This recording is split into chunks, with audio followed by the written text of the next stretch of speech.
Hi guys, welcome to cricket Venkatesh. మన IPL team wise అనాలిసిస్లో నిరుటి విజేత defending champion Kolkata night riders గురించి మాట్లాడు. కేకేఆర్కి లాస్ట్ ఇయర్ అన్నీ కలిసి వచ్చినాయి. మెంటర్గా గౌతమ్ గంభీర్ మళ్ళీ ఎంట్రీ ఇచ్చాడు. తర్వాత ఆ ఇద్దరు కెరీబియన్ ఆల్రౌండర్స్ బ్రహ్మాండం క్లిక్ అయ్యారు. సునీల్ నారాయణ్ బౌలింగ్ బ్రహ్మాండంగా చేస్తాడు ప్రతి సీజన్, బట్ బ్యాటింగ్లో కూడా అద్దరు కొట్టేశాడు.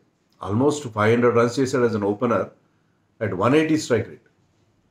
అండ్ రసల్ 19 వికెట్స్ తీశాడు. బ్యాటింగ్ కూడా ఫినిషర్గా 180 స్ట్రైక్ రేట్తో బ్యాటింగ్ కూడా బ్రహ్మాండంగా చేశాడు. సో వాళ్ళిద్దరూ సూపర్గా క్లిక్ అయ్యారు. అండ్ జేసన్ రాయ్ ప్లేస్లో లాస్ట్ మినిట్ రీప్లేస్మెంట్గా వచ్చిన ఫిల్ సాల్ట్, అందువల్ల అన్సోల్డ్ అయిన ప్లేయర్ అతను చెలరైపోయాడు ఓపెనర్గా. అతను కూడా 182 స్ట్రైక్ రేట్తో ఆల్మోస్ట్ 500 రన్స్ చేశాడు. Played just 12 matches. సో అన్నీ కలిసి వచ్చాయి. Venkatesh Iyer batted beautifully and they have a very good captain and lucky క్యాప్టెన్గా మనం చెప్పుకునే, లక్కీ అండ్ అస్ట్యూట్ క్యాప్టెన్గా చెప్పుకునే శ్రేయస్ అయ్యర్ బాగా లీడ్ చేశాడు టీంని. సో అన్నీ కలిసి వచ్చి, not to forget Varun Chakravarthy at the peak of his prowess బ్రహ్మాండంగా వికెట్లు ఇవ్వడం, హర్షిత్ రాణా లాంటి ఒక యంగ్స్టర్ ఎమర్జ్ కావడం, రమణ్దీప్ సింగ్ మంచి ఫినిషింగ్ టచ్. సో ఇవన్నీ కలిసి వచ్చి ఓవరాల్గా they have lifted the trophy. ఫైనల్లో ఎస్ఆర్హెచ్ని ఈజీగా ఓడించేశారు. మళ్ళీ అది రిపీట్ చేయగలరా, ఆ మ్యాజిక్ మళ్ళీ రిపీట్ చేయగలరా, అన్నీ కలిసి వస్తాయి మళ్ళీ అనేది ఇప్పుడు క్వశ్చన్ మార్క్ కేకేఆర్ విషయం. మనం ఎప్పటిలాగే సెగ్మెంట్ వైజ్గా చూద్దాం ఈ టీంని. And first segment past performance చూస్తే మనకి వీళ్ళు 2012లో 2014లో గంభీర్ క్యాప్టెన్సీలో గెలిచారు. మళ్ళీ 2024లో గంభీర్ యాజ్ మెంటార్ గెలిచారు. 10 ఏళ్ల తర్వాత, 10 ఏళ్లలో చాలా అప్స్ అండ్ డౌన్స్ చూశారు. ఒక్కసారి 2021లో ఫైనల్కి వెళ్ళారు. అప్పుడు కూడా ఏంటంటే సీజన్ బిగినింగ్లో ఇండియాలో జరిగినప్పుడు దేవర్ డౌన్ అండ్ అవుట్, చాలా పాయింట్స్ టేబుల్లో చాలా దిగువన ఉన్నారు. కానీ ఎప్పుడైతే ది టోర్నమెంట్ మూవ్ టు యూఏఈకి వెళ్ళిన తర్వాత ఆ టర్న్ అరౌండ్ వచ్చింది వాళ్ళకి. వచ్చి ఫైనల్ దాకా వచ్చారు. ఫైనల్ ఓడిపోయారు, but they were very impressive. ఆ ఇయర్లోనే వాళ్ళకి వెంకటేష్ అయ్యర్ లాంటి మంచి ప్లేయర్ దొరికారు. So this team of course Varun Chakravarthy కూడా అప్పుడప్పుడే ఎమర్జెన్స్ వరుణ్ చక్రవర్తి కూడా మనం చూసాం. సరే 2019 నుంచి చూసి 19 నుంచి చూస్తే వాళ్ళు 2 సార్లు ఫైనల్కి వెళ్ళి ఒకసారి గెలవడం జరిగింది. బట్ ఇన్ ద మిడిల్ 4 ఏళ్ళు మాత్రం ప్లే ఆఫ్లోనే మిగిలిపోయారు. సో వాళ్ళు either this or that, boom or bust, ఆ కైండ్లో ఉన్నారు. అంటే ఆడితే బ్రహ్మాండంగా ఆడతారు, ప్లే ఆఫ్స్కి వెళ్ళారంటే ఫైనల్లో లేకపోతే విన్నర్ అవుతారు, కానీ లేకపోతే లీగ్ స్టేజ్లోనే వాళ్ళ కథ ముగిసిపోతుంది. సో అది వాళ్ళ ట్రెండ్ ఇన్ జనరల్ అలా అనిపిస్తుంది. ఇంకా వాళ్ళ షెడ్యూల్ ఎలా ఉంది? షెడ్యూల్లో వాళ్ళు first match of the season 22న ఆర్సీబీతో స్టార్ట్ చేస్తారు వాళ్ళ హోమ్ గ్రౌండ్లోనే. తర్వాత ఆర్ఆర్తో అవే మ్యాచ్ 26న మార్చ్లో, 31న ముంబైలోనే ఆడతారు. అది మార్చ్లో. ఏప్రిల్లో చాలా మ్యాచ్లు ఆడతారు వాళ్ళు. ఏప్రిల్ 3న ఎస్ఆర్హెచ్తో హోమ్ మ్యాచ్, తర్వాత మరొక హోమ్ మ్యాచ్ 6న ఎల్ఎస్జీతో, 11న సిఎస్కేతో అవే మ్యాచ్, 15న పంజాబ్ కింగ్స్ మరొక అవే మ్యాచ్, 21న గుజరాత్తో హోమ్ మ్యాచ్, 26న పీబీకేఎస్తో హోమ్ మ్యాచ్, 29న డీసీతో అవే మ్యాచ్. మేలో ఫస్ట్ 2 హోమ్ మ్యాచెస్ ఉన్నాయి వాళ్ళకి. 4న ఆర్ఆర్తో, 7న సిఎస్కేతో, 10న ఎస్ఆర్హెచ్తో మళ్ళీ ఆడతారు, 17న ఆర్సీబీతో ఆడతారు. సో ఆర్సీబీతో క్యాంపెయిన్ స్టార్ట్ చేస్తారు, ఆర్సీబీతో వాళ్ళు ఎండ్ చేస్తారు. ఆర్సీబీతో పాటు SRH, RR, Punjab Kings, CSK ఈ టీమ్స్తో వీళ్ళు 2 టైమ్స్ ఆడతారు. సో టఫ్ టీమ్స్తో ఉన్న వాళ్ళకి 2 times including last year finalist ఎస్ఆర్హెచ్తో కలిపి. తర్వాత మనం వీళ్ళ టీం కాంపోజిషన్ ఎలా ఉందని చూద్దాం. వాళ్ళు క్యాప్టెన్ని మార్చాల్సి వచ్చింది. శ్రేయస్ అయ్యర్ నాకు క్రెడిట్ ఇవ్వలేదు, క్రెడిట్ అంతా గంభీర్కి పోయిందనేదో గురుగా ఉండడం, మొత్తం మీద ఈ doesn't want to continue with KKR. So అతను బయటకు వెళ్ళిపోయాడు. అతన్ని రిటైన్ చేసుకుందాం అనుకున్నారు కానీ and he was not willing. KKR వాళ్ళు చెప్పిన దాని ప్రకారం అతను తలంతా దాన్ని బయటకు వెళ్ళిపోయాడు. So they had to search for a new captain. అలాగే వెంకటేష్ అయ్యర్ని కూడా వాళ్ళు రిటైన్ చేసుకోలేరు. వాళ్ళకి కలిసి వచ్చిన అంశం ఏంటంటే హర్షిత్ రాణా ఇండియన్ స్క్వాడ్లో ఉన్నప్పటికీ అతనికి క్యాప్డ్ అవ్వలేదు అతను ఆక్షన్ టైం తర్వాత క్యాప్ ప్లేయర్. సో హర్షిత్ రాణాని రమణ్దీప్ సింగ్ ఇద్దరు వెరీ గుడ్ ప్లేయర్స్ని వాళ్ళు అన్క్యాప్ ప్లేయర్స్గా 4 crores రిటైన్ చేసుకోగలిగారు. కోర్స్ ఆ కెరీబియన్ ఆల్రౌండర్స్ ఇద్దరిని వాళ్ళు రిటైన్ చేస్తున్నారు, వరుణ్ చక్రవర్తి రిటైన్ చేస్తున్నారు. సో ఆ రిటెన్షన్లో వాళ్ళకి కాస్త డబ్బులు ఖర్చు. బట్ స్టిల్ దే గాట్ ఆ కోర్ టీం చాలా వరకు రిటైన్ చేసుకోగలిగారు లాస్ట్ ఇయర్ విన్నింగ్ టీంని. బట్ వెంకటేష్ అయ్యర్ కోసం 23.5 lakhs crores ఎంతో ఖర్చు పెట్టాల్సి వచ్చింది ఆక్షన్లో, పెద్ద అమౌంట్ పెట్టాల్సి వచ్చింది. And they could not get స్టార్క్ని. So Starc, Shreyas and Phil Salt లాంటి ప్లేయర్స్ని వాళ్ళు మిస్ అవుతున్నారు గ్యారంటీగా. సో ఇప్పుడు వాళ్ళ లైనప్ ఎలా ఉంది? వాళ్ళ ప్యూర్ బ్యాటర్స్ ఎవరు? వాళ్ళ కెప్టెన్ రహానే, రింకు సింగ్, మనీష్ పాండే, మళ్ళీ Manish Pandey home coming, Rovman Powell and Angkrish Agnihotri, sorry Angkrish Raghuvanshi, Agnihotri and Angkrish Raghuvanshi. So ఇది వాళ్ళ. So Raghuvanshi last year also batted well, ఒక 50 చేశాడు, చాలా చాలా మంచి ఫ్యూచర్ ఉన్న యంగ్స్టర్. అండ్ రోమన్ పవల్ మనకు తెలుసు is a very good finisher, but బ్యాకప్గానే ఉంటాడు అతను. కీపర్గా ఈసారి సాల్ట్ ప్లేస్లో మనకు మంచి keeper QDK, not as aggressive as Salt అని అనుకోవాలి, కానీ but he plays well in IPL. Quinton de Kock, Rahmanullah Gurbaz కూడా ఉన్నాడు, బ్యాకప్గా ఉంటాడు అతను. అలాగే లవ్నీత్ సిసోడియా సో ఇద్దరు ఫారిన్ కీపర్స్ ఉన్నారు కాబట్టి ఒక ఇండియన్ కీపర్ని కూడా తీసుకున్నారు. వీళ్ళు ముగ్గురు కీపర్స్. ఆల్రౌండర్స్ వెంకటేష్ అయ్యర్ పెద్దగా బౌలింగ్ చేయట్లేదు, బట్ ఈజ్ దేర్, ఈ ఫార్మాట్లో చేయట్లేదు ఐపీఎల్లో.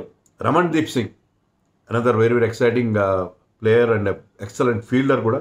మొయిన్ అలీ కూడా ఉన్నాడు టీంలో, బ్యాకప్గా ఉంటాడు సునీల్ నారాయణ్కి.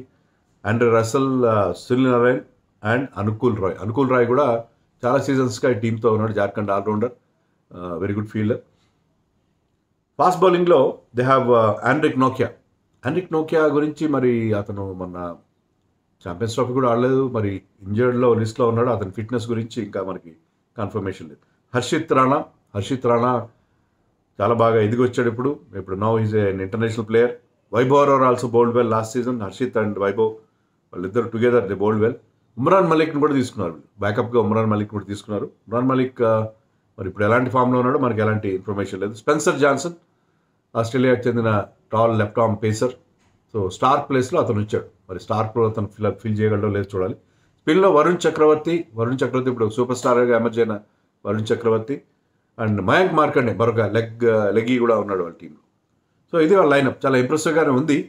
అండ్ వీళ్ళ 11 ఎలా ఉంటుంది అనేది నెక్స్ట్ సెగ్మెంట్ చూద్దాం. వీళ్ళ 11లో క్వింటన్ డికాక్ ఓపెన్ చేస్తాడు సునీల్ నారాయణ్తో అనుకుంటున్నాను. సునీల్ నారాయణ్, క్వింటన్ డికాక్ ఇద్దరు లెఫ్ట్ హ్యాండర్సే, కానీ ఇద్దరు మరి లాస్ట్ టైం సునీల్ నారాయణ్ అంత బాగా చేశాడు కాబట్టి అతను మళ్ళీ ట్రై చేస్తారు ఓపెనర్గా. ఫెయిల్ అయితే మిడిల్ ఆర్డర్కి పంపిస్తారు, కానీ సునీల్ నారాయణ్తోనే ఓపెన్ చేస్తారు అనుకుంటాను. ఒకవేళ అతను ఫెయిల్ అయితే రహానేని ఓపెన్ చేయించి సునీల్ నారాయణ్ని లోయర్ మిడిల్ ఆర్డర్కి పంపించే అవకాశం. సో క్యూడీకేతో Sunil Narayan to start with open చేస్తాడు నేను ఎక్స్పెక్ట్ చేస్తున్నా. నెంబర్ 3లో రహానే ఆడతాడు, నెంబర్ 4లో కూడా ఆడొచ్చు అతను, సిఎస్కేకి అలా ఆడాడు. సో నెంబర్ 3 ఆర్ నెంబర్ 4లో Rahane, Raghuvanshi at number 3 or number 4, Venkatesh Iyer at 5, Rinku Singh at 6, Andre Russell at 7, Ramandeep Singh at 8. So Ramandeep Singh 8 వరకు వస్తున్నాడంటే బ్యాటింగ్ ఫస్ట్ కదా నేను చెప్పేది. బ్యాటింగ్ ఫస్ట్లో Ramandeep Singh coming in at number 8. So వాళ్ళకి బ్యాటింగ్లో బౌల్ అంత డెప్త్ ఉండే అవకాశం ఉంది. And Harshit Rana at number 9. Harshit Rana ఎంత బిగ్ హిట్స్ కొట్టగలడో మనకు తెలుసు. Is fast becoming a bowling allrounder. So Harshit Rana at number 9, Spencer Johnson at 10 and Varun Chakravarthy at 11. Vaibhav Arora impact player అనుకుంటా, లేకపోతే it could be even Varun Chakravarthy. So ఇది వీళ్ళ 12 ఇంప్రెసివ్ 12 మనకు అక్కడ కనిపిస్తుంది. తర్వాత వీళ్ళకి ఎక్స్ ఫ్యాక్టర్ ఎవరు? సునీల్ నారాయణ్ లాస్ట్ ఇయర్ బ్యాటింగ్లో బౌలింగ్లో చెలరేగిపోయాడు and player of the tournament most valuable player award కూడా గెలుచుకున్నాడు. కానీ అదే పర్ఫార్మెన్స్ రిపీట్ చేస్తాడని మనకి గ్యారంటీ లేదు. ఆ తర్వాత అతను పెద్దగా బ్యాటింగ్ చేయలేదు వేరే లీగ్స్లో.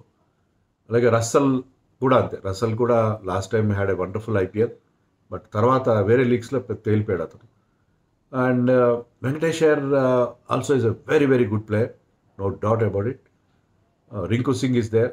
కానీ వీళ్ళందరూ ఉన్నా సరే నేను I'm going with Varun Chakravarthy. ఇప్పుడు టాప్ ఫామ్లో ఉన్నాడు, మంచి రిథంలో ఉన్నాడు, ఫుల్ కాన్ఫిడెన్స్తో ఉన్నాడు, పర్టికులర్లీ ఛాంపియన్స్ ట్రోఫీలో అతని పర్ఫార్మెన్స్ తర్వాత.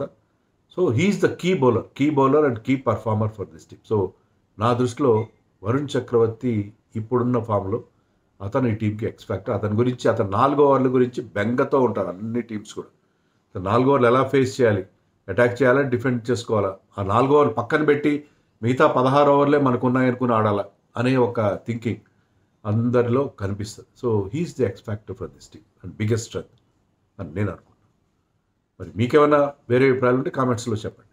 వీళ్ళ స్ట్రెంగ్స్ ఏంటి, వీక్నెస్ ఏంటి అనేది నెక్స్ట్ సెగ్మెంట్ చూద్దాం. వీళ్ళ ప్రధానమైన స్ట్రెంగ్త్ ఆ కోర్ని చాలా వరకు రిటైన్ చేసుకోగలిగారు కదా. ఎందుకంటే మీకు ఆ ఇద్దరు కెరబియన్ ఆల్రౌండర్స్ వెంకటేష్ అయ్యర్, వరుణ్ చక్రవర్తి, హర్షిత్ రాణా, వైభవ్ అరోరా, రింకు సింగ్, రమణ్ దీప్ సింగ్, వీళ్ళందరూ అంటే దాదాపు ఒక 6-7 మంది ప్లేయర్స్ లాస్ట్ టైం విన్నింగ్ కాంబినేషన్లో ఉన్న 6-7 మంది ప్లేయర్స్ కొంత కీలకమైన వాళ్ళు మిస్ అయ్యారు. బట్ స్టిల్ ఆ కాంబినేషన్ని వాళ్ళు రిటైన్ చేసుకోగలిగారు. సో మళ్ళీ అదే మ్యాజిక్ని రిపీట్ చేయడానికి వాళ్ళకి అవకాశం ఉంటుంది. సో ఆ కాంబినేషన్ వర్కౌట్ అయింది. అదే కాంబినేషన్ ఆల్మోస్ట్ సిమిలర్ సెటప్తో ఇప్పుడు వెళ్తున్నారు. సెకండ్ మోస్ట్ ఇంపార్టెంట్ స్ట్రెంత్ వాళ్ళకి ఏంటంటే ఇది bowling of Varun Chakravarthy, Sunil Narayana. So ఏ టీంకి అంటే మిగతా టీమ్స్ కూడా మంచి మంచి స్పిన్నర్స్ ఉన్నారు. కుల్దీప్, అక్షర్ ఒక జోడీ, ఇప్పుడు లేటెస్ట్గా అశ్విన్ అండ్ జడేజా బై సిఎస్కేకి. బట్ వీళ్ళు ఏంటంటే ఆ 8 ఓవర్స్, వీళ్ళు మిడిల్ ఓవర్స్లో వేసి ఆ 8 ఓవర్స్ చాలా చాలా క్రూషల్ అవుతాయి. దే స్క్వీజ్ రన్స్, వికెట్స్ తీసినా తిరిగిపోయినా రన్స్ ఇవ్వకుండా అవతల టీంని గొక్క తిప్పుకొనివారు, 30 తిప్పుకలు పెట్టి 3 తెరువులు నీళ్లు తాగిస్తారు. సో ఆ 8 overs between Sunil Narayana and Varun Chakravarthy చాలా చాలా ఇంపార్టెంట్. వాళ్ళని బ్రహ్మాండంగా కొట్టేసి బౌలర్ రన్స్ చేసే సందర్భాలు చాలా తక్కువ ఐపీఎల్లో మొత్తం. అది వాళ్ళకున్న ప్రధానమైన స్ట్రెంత్. తర్వాత టీంలో ఆల్రౌండర్స్ కూడా బాగున్నారు.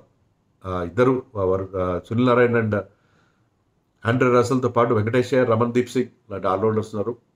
ఇంకా హర్షిత్ రాణా ఒక బౌలింగ్ ఆల్రౌండర్గా ఎమర్జ్ అవుతున్నాడు. So he's batting at number 8. We can assured of a big blows, some big blows. So ఈ టీంకి ఉన్న ఆల్రౌండ్ స్ట్రెంత్, మంచి మంచి ఆల్రౌండర్స్ ఉండడం కూడా ఈ టీంకి ఉన్న స్ట్రెంత్గా చెప్పుకోవాలి. తర్వాత వీళ్ళు ఫినిషర్స్ ఎవరికి లేనంత మంచి ఫినిషర్స్, ఆ 5 పవర్ ఉంది. మీరు చూడండి, మన ఇండియన్ టీం చెప్పుకున్నాం కదా, 4, 5, 6లో శ్రేయస్ అయ్యర్, అక్షర్ పటేల్, కేఎల్ రాహుల్ లాగా వీళ్ళకి మీకు చూస్తే రింకు సింగ్, రస్సల్ అండ్ రమణ్ దీప్ సింగ్ ముగ్గురు కూడా 180+ స్ట్రైక్ రేట్తో ఆడగల ప్లేయర్స్.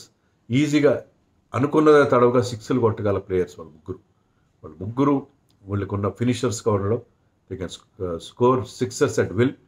సో అలాంటి ప్లేయర్స్ వీళ్ళకున్న ప్రధానమైన స్ట్రెంత్. అంటే మంచి ప్లాట్ఫామ్ కనుక క్రియేట్ చేయగలిగితే ముందున్న బ్యాట్స్మెన్ ఆ ముగ్గురు ఫినిషర్స్లో ఎవరో ఒకరు క్లిక్ అయ్యి వాళ్ళకి ఒక మంచి విన్నింగ్ స్కోర్ కానీ చేజింగ్లో వాళ్ళని చివరి దాకా తీసుకెళ్ళడం కానీ జరుగుతుంది. తర్వాత Harshit Rana has grown in stature. Harshit Rana last time was uncap player. తర్వాత ఇండియాకి ఆడాడు, ఆస్ట్రేలియాలో టెస్ట్ మ్యాచ్లో ఆడాడు, తర్వాత ఇండియాకి ఛాంపియన్స్ ట్రోఫీ లాంటి ఒక ఐసీసీ టోర్నమెంట్లో ఆడాడు. సో అతని కాన్ఫిడెన్స్ లెవెల్ స్కై హైలో ఉంటుంది. సో అతను ఇప్పుడు ఒక కీ ప్లేయర్గా ఈ టీంకి ఎమర్జ్ అవుతాడు. అతను ఆ స్లోయర్ వన్స్ చాలా బాగా యూజ్ చేశాడు లాస్ట్ సీజన్లో. ఈసారి కూడా and he has got that required pace also. మంచి పేస్ ఉంది, హైట్ ఉంది. So he's the player to watch this season అని అనుకుంటాను. మరి ఈ టీంకి ఉన్న వీక్నెస్లు ఏంటి? గంభీర్ లేకపోవడం. గంభీర్ దగ్గర ఏదో మ్యాజిక్ వ్యాండ్ ఉంది. డెఫినెట్గా అతను ఇన్స్పైర్ చేస్తాడు. ఎందుకంటే సునీల్ నారాయణ్ ఎన్నో సీజన్ల తర్వాత, ఎప్పుడో మేము సోనీకి కామెంటరీ చెప్పినప్పుడు 15లోనో 16లో, I don't remember exactly, 2015 or 2016లో, అప్పుడు ఒక సీజన్లో బ్రహ్మాండమైన బ్యాటింగ్ చేశాడు సునీల్ నారాయణ్. ఆ తర్వాత ఎప్పుడు అతను అంత మంచి బ్యాటింగ్ చేయలేదు. సో మళ్ళీ గంభీర్ అతనిలో ఉన్న బ్యాటింగ్ టాలెంట్ని వెలికి తీయగలిగాడు. అలాగే మనకి గంభీర్ స్ట్రాటజీ కానీ ఓవరాల్గా అతను చాలా బాగా లీడ్ చేశాడు. అలాగే they will be missing Shreyas Iyer also. Shreyas Iyer captaincy ఎక్కువగా మనం మాట్లాడుకోలేదు కానీ under rated, but is very good captain. And అతను ఆడిన తీరు కూడా సెల్ఫ్లెస్గా చాలా క్విక్ రన్స్ చేశాడు. ఎక్కువ రన్స్ చేయాలి కానీ చాలా మంచి స్ట్రైక్ రేట్తో ఇంపార్టెంట్ ఇన్నింగ్స్ ఆడడం అనేది కూడా మనం చూసాం. సో అతను మిస్ అవుతారు. ఈవెన్ వాళ్ళు అభిషేక్ నాయర్ కూడా మిస్ అవుతారు. అభిషేక్ నాయర్ గురించి వరుణ్ చక్రవర్తి లాంటి వాళ్ళు చాలా బాగా చెప్పారు. మేమంతా మా యంగ్స్టర్స్కి అతను చాలా మంచి గైడెన్స్ ఇచ్చాడని చెప్పి. So Abhishek Nair as a assistant కోచ్గా కూడా వాళ్ళు మిస్ అవుతారు. సో అది వాళ్ళకి లాస్ట్ ఇయర్. అలాగే ఫిల్ సాల్ట్, స్టార్క్ ముఖ్యంగా ప్లే ఆఫ్స్లో స్టార్క్ చాలా కీ రోల్ ప్లే చేశాడు. And salt was very very good. So ముగ్గురు నలుగురు కీ ప్లేయర్స్ని సరే కోర్ ఉన్నా సరే ఆ కీ పర్ఫార్మర్స్ని కీ సపోర్ట్ స్టాఫ్ని మిస్ అవుతున్నారు వాళ్ళు. అది తర్వాత ఆ మ్యాజిక్ రిపీట్ చేయడం అంత ఈజీ కాదు.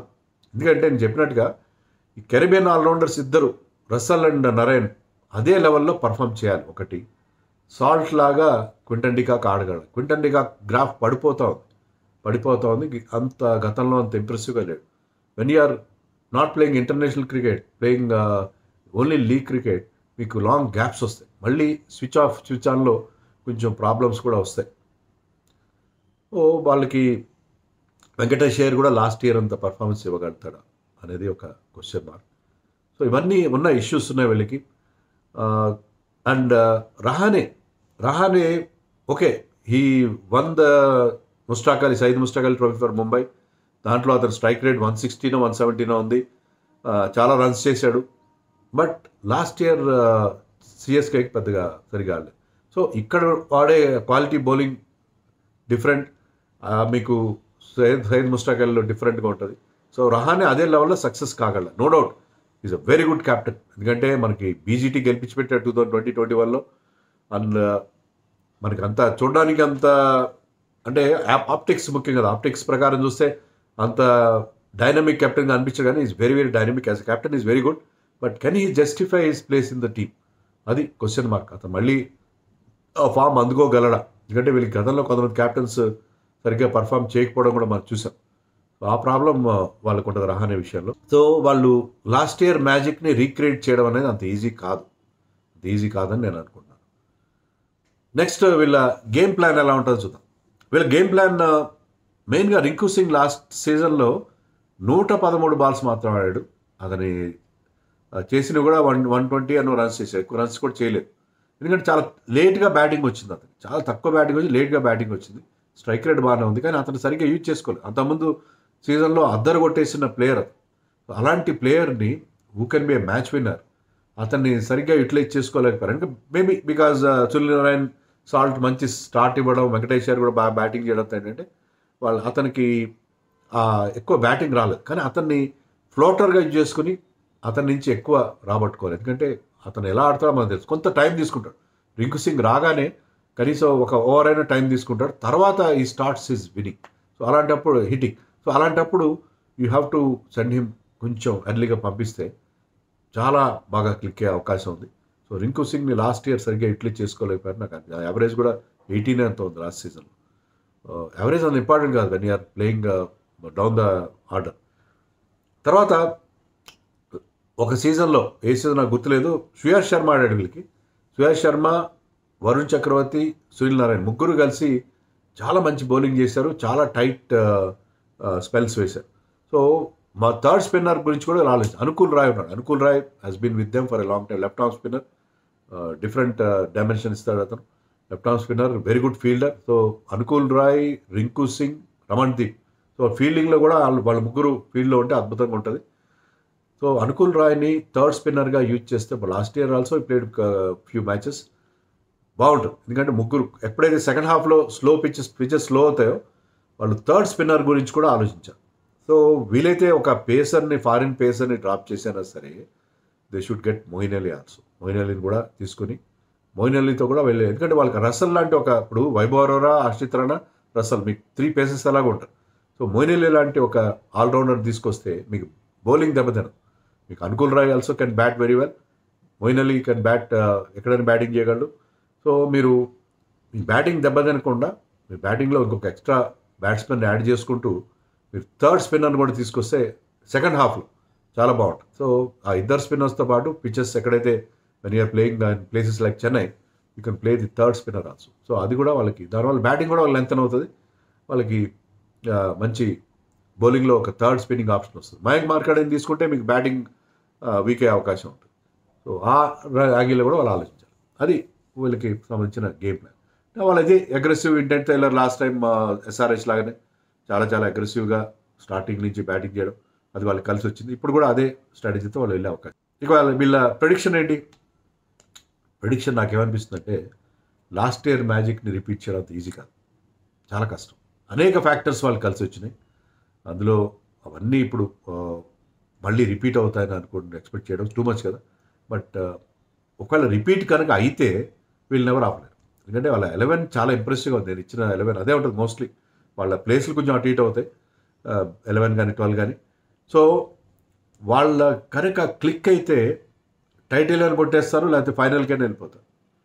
అదే బూమర్ బస్ట్ ఈ టీం ఏంటంటే లాస్ట్ ఇయర్ మ్యాజిక్ కనుక రిపీట్ అయితే బ్రహ్మాండంగా వాళ్ళు టైటిల్ కొట్టేస్తారు. మళ్ళీ రిపీట్ చేసుకునే అవకాశం. ఎందుకంటే 3 టైటిల్స్ గెలిచిన టీం కదా ఇది. సో సిఎస్కే ఎంఐ తర్వాత మోస్ట్ సక్సెస్ఫుల్ టీం ఇది. లేదు అంటే ప్లేఆఫ్స్ కూడా వెళ్ళరు. So either this or that అని అనుకుంటున్నాను నేను. మరి మీరేమనుకుంటున్నారో కేకేఆర్ ఛాన్సెస్ గురించి, తర్వాత నేను చెప్పిన నా అబ్జర్వేషన్స్ గురించి కామెంట్స్లో చెప్పండి.